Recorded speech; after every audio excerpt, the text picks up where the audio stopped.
Here is status of my 99 Firehawk. Front coilovers are installed. And the new upper control brackets are installed. Tubular A-arms.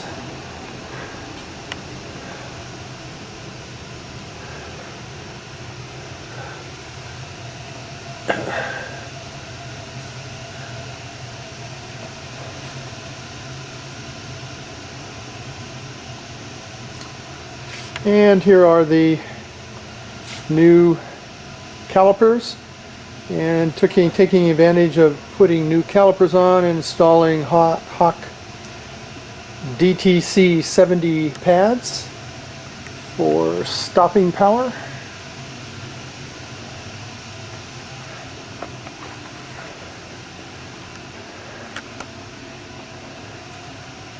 And got the exhaust.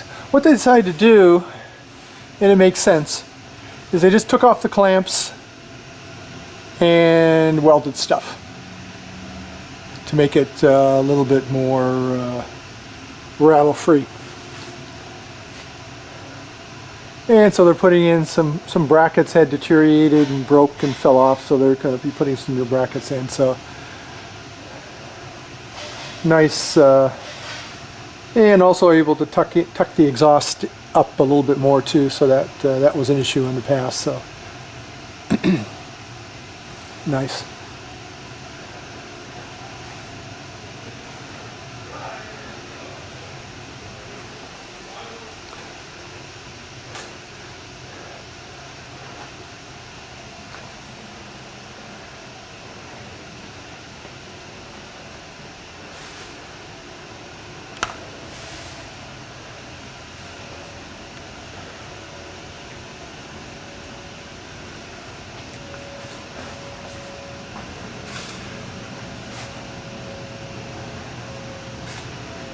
Coming together, coming together.